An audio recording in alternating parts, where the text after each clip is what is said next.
अस्सलाम वालेकुम दोस्तों, मैं हूं उमैर अदीज़ और आप देख रहे हैं यू आर अदीज़।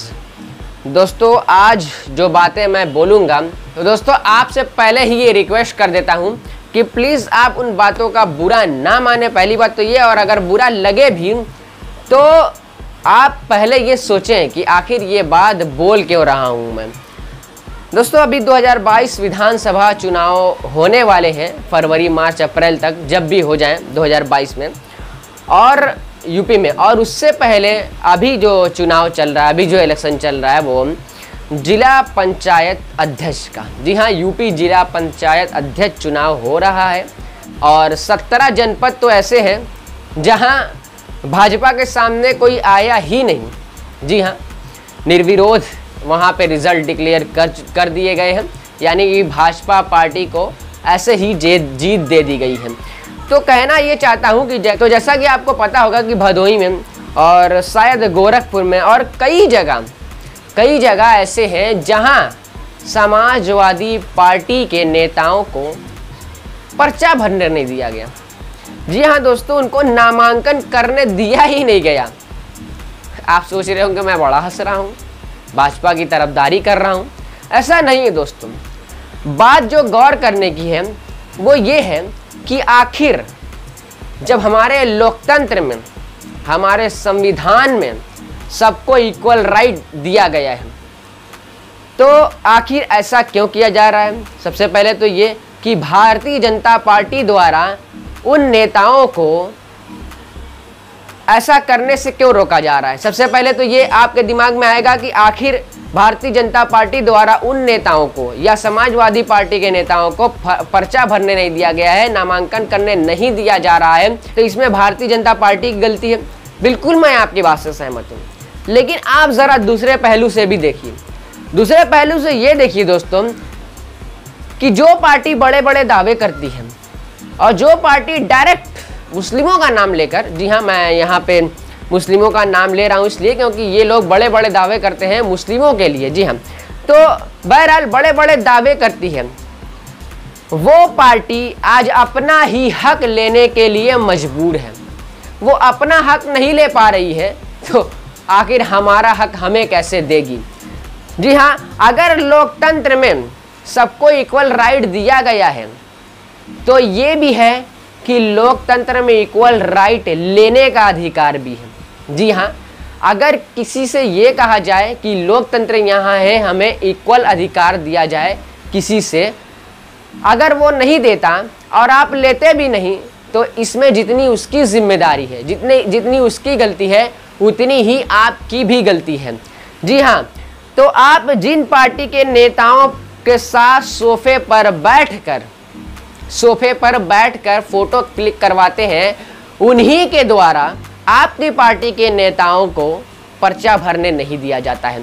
ये बड़े ही शर्मनाक बात है, बड़ी ही ज़्यादा शर्मनाक बात है। और इससे ज़्यादा शर्मनाक बात हो नहीं सकती कि आम जनता की बात छोड़ दीजिए। आप आम जनता की बात छोड़ दीजिए। अगर एक आम जनता, ये कहती है कि अगर एक जनता वोट देती है ये सोचकर कि मंदिर बनेगा, अगर एक जनता ये वोट देती है ये सोचकर कि मंदिर बनेगा, तो आपका ट्वीट आता है, आप फेसबुक पे लिखते हैं कि जो लोग शिक्षा, रोजगार, स्वास्थ्य की बातें करना छोड़ दें वो उतने ही जिम्मेदार हैं जितना कि ये सब हक लेने वाला। यानी कि शिक्षा, स्वास्थ्य, रोजगार जो पार्टी नहीं देती वो भी जिम्मेदार है। और आपका ये कहना है कि जो जनता इन सब की बातें नहीं करती वो भी उतनी ही जिम्मेदार है। तो आप अपने पर ये बातें रख कर देखिए। आप ज़रा ये सोचिए कि अगर जनता अपना हक नहीं ले सकती या ये सब बातें नहीं कर सकती या ये सब बातें करने से डरती है, या जो सत्ता में अभी गवर्नमेंट है उससे आंख से आंख मिलाकर बात करने से डरती है, तो आप सोचिए कि एक आम जनता के बारे में अगर आप ऐसा सोचते हैं कि वो इन सब मुद्दों को उठाए लेकिन वो डरती है, तो आपके हिसाब से वो गुनहगार है। तो आप क्या हैं? आप ये सोचिए कि जब आप विपक्ष की पार्टी होकर, विपक्ष होकर, अपोजिशन होकर अपना हक नहीं ले पा रहे हैं, तो एक आम जनता, आप ये कैसे सोच सकते हैं कि एक आम जनता आंदोलन करे या एक आम जनता अपने हक के लिए लड़े। मैं बिल्कुल मानता हूं कि आम जनता को, पूरी पब्लिक को अपने हक के लिए लड़ना चाहिए और लड़ेगी, लेकिन आखिर क्या हो गया है कि आप अपने हक के लिए नहीं लड़ पा रहे हैं, या फिर आपका स्लोप इतना ज़्यादा नीचे क्यों जा रहा है। और इन सब का ठेकरा मशीन पे, इन सब का ठेकरा मशीन पे, ईवीएम मशीन पे उतरेगा। मैं नहीं जानता कि ईवीएम मशीन सही है या गलत है, मैं नहीं जानता कि ईवीएम मशीन हैक होती है या नहीं होती है। मैं सिर्फ इतना जानता हूं कि अगर आपको मालूम है कि गलत कर रहा है अगला, अगर आपको ये मालूम है कि सामने वाला मेरे साथ गलत कर रहा है, तो आपको उससे लड़ने का अधिकार दिया गया है। और अगर आप ये कहते हैं कि कोई हमारा साथ नहीं देता, अगर आप ये कहते हैं कि कोई हमारा साथ नहीं देता, तो पहली बात तो ये कि वर्ल्ड कोर्ट, दुनिया की अदालत बैठी हुई है, आप उस अदालत में अपना केस लेकर जा सकते हैं। और फिर भी अगर आपको ये लगता है कि मैच खेलने से पहले ही हम हार चुके हैं मशीन की गड़बड़ी के हिसाब से, अगर आपको ये लगता है कि मैच खेलने से पहले ही हम हार चुके हैं, तो आप मैच खेलिए ही ना, आप उस मैच को खेलिए ही ना, तब तो कुछ बात हो सकती है। अगर आपको ये पता है कि ये इलेक्शंस होने जा रहे हैं और इन इलेक्शंस में ईवीएम मशीन जिसके द्वारा वोटिंग की जाती है वो पहले से ही फिक्स है, वो पहले से ही हैक है, आपको पता है, आपको ये जानकारी है, आप चिल्ला चिल्ला कर कहते हैं, लेकिन फिर भी आप मैच खेलते हैं, इलेक्शंस लड़ते हैं, चुनाव लड़ते हैं। समझ में नहीं आता कि बुद्धि कहाँ पे है, आपकी बुद्धि कहाँ पे है, दिमाग में या घुटनों में। समझ में नहीं आता कि अगर एक आम इंसान से, एक कम पढ़े लिखे से ये कहा जाए कि आओ तुम मेरे साथ ये खेलो, ये खेल खेलो या ये मैच खेलो, और उसको पता हो कि तुम कुछ भी कर लो, वो जितना भी अच्छा खेल ले, जीतेगा नहीं, तुम ही जीतोगे, क्योंकि तुमने पहले से ही सब फिक्स कर रखा है, मैच फिक्सिंग हो चुकी है। तो फिर उसको खेलने से क्या फ़ायदा, उसको पैसे खर्च करने से क्या फ़ायदा।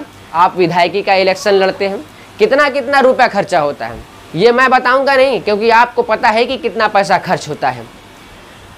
तो मैं ये जानना चाहता हूं कि आखिर एक पार्टी होते हुए आप अपने अधिकार से वंचित हैं, आप अपना अधिकार नहीं ले पा रहे हैं, तो आप जनता के साथ कैसे खड़े हो सकते हैं, आप जनता को कैसे बचा सकते हैं, समझ में नहीं आता मुझे। भदोई में क्या हुआ दोस्तों, भदोई में पर्चा ही नहीं भरा गया। गोरखपुर में शायद, अगर मेरी जानकारी सही हो, तो गोरखपुर में घसीटते हुए बाहर निकाल दिया गया, कोई एक्शन नहीं, कोई एक्शन लिया ही नहीं गया। आखिर इतने मौन क्यों हैं? अभी तक तो ये हो जाना चाहिए था कि रोड के रोड फुल हो जाएं धरने से। अभी तक तो ये हो जाना चाहिए था कि कोर्टों में इन केसों की इतनी लंबी फाइल हो जाए कि कोर्ट भी मजबूरन इस केस को आगे बढ़ाने के लिए मजबूर हो जाए। लेकिन कोई बात नहीं, केवल जुमलेबाजी है। अगर सत्ता पे बैठे लोग जुमलेबाजी कर रहे हैं तो विपक्ष वाले भी जुमलेबाजी ही कर रहे हैं। आज मुझे बोल लेने दीजिए, आप ये सोचेंगे कि आखिर ये क्या बोल रहा है। देखिए, मैं किसी भी पार्टी की तरफदारी नहीं करता, मैं सिर्फ जो मुझे सही लगता है उसी पे वीडियो बनाता हूँ और बोलता हूँ। अगर आपको कोई बात मेरी गलत लगे तो आप हमें कमेंट बॉक्स में सलाह ज़रूर दीजिए, क्योंकि किसी के पास भी पूरी जानकारी नहीं होती और एक दूसरे से ही जानकारी मिलती है। तो बस यही कहना चाहता हूँ कि आज ये लोग कहते हैं कि हमारे लोकतंत्र ने हमें अधिकार दिया है, तो हमें उस अधिकार से वंचित क्यों किया जा रहा है। अरे भाई, आप अधिकार से वंचित हो रहे हैं, और क्यों हो रहे हैं, क्यों हो रहे हैं भाई?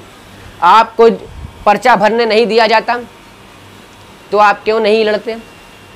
अगर दो भाई की बात करें, दो भाई हैं, दो भाई एक मकान में बराबर के हिस्सेदार हैं, अगर एक भाई दूसरे भाई से 1 इंच भी ज़्यादा ज़मीन लेता है तो दूसरा भाई क्या करता है? दूसरा भाई क्या करता है? केस करता है उसके खिलाफ, उससे लड़ाई झगड़ा करता है। लेकिन आप लोग क्या करते हैं? बस ट्विटर पे ट्वीट होता है, फेसबुक पे पोस्ट होता है, यूट्यूब चैनलों पे आता है, बात खत्म। अगर सत्ता पे बैठे लोग मीडिया के सामने ट्विटर पे जुमलेबाजी करते हैं तो विपक्ष भी जुमलेबाजी करता है। बस यही बताने आया हूं कि अगर वहां पे अंधभक्त हैं और अंधी भक्ति में विलीन हैं तो यहाँ पर भी ऐसा नहीं है कि अंधभक्त नहीं है, यहाँ पर भी अंधभक्त हैं। देखिए, मेरे पास सवाल तो बहुत है लेकिन जवाब नहीं है किसी का, परेशानी तो बहुत है, हल नहीं है किसी का। समझ में नहीं आता कि अगर आपका ये कहना है कि सत्ता में पार्टी जुल्म कर रही है तो आप क्यों जुल्म सह रहे हैं? अगर जनता जुल्म सह रही है तो आप क्यों जुल्म सह रहे हैं? पहले आप जुल्म सहना बंद कीजिए, उसके बाद जनता भी सहना बंद कर देगी। उम्मीद करता हूं कि वीडियो पसंद आएगा। पसंद आए तो प्लीज लाइक करें, दोस्तों के साथ शेयर करें, चैनल को सब्सक्राइब करना ना भूलें। मिलते हैं नेक्स्ट वीडियो में। अल्लाह।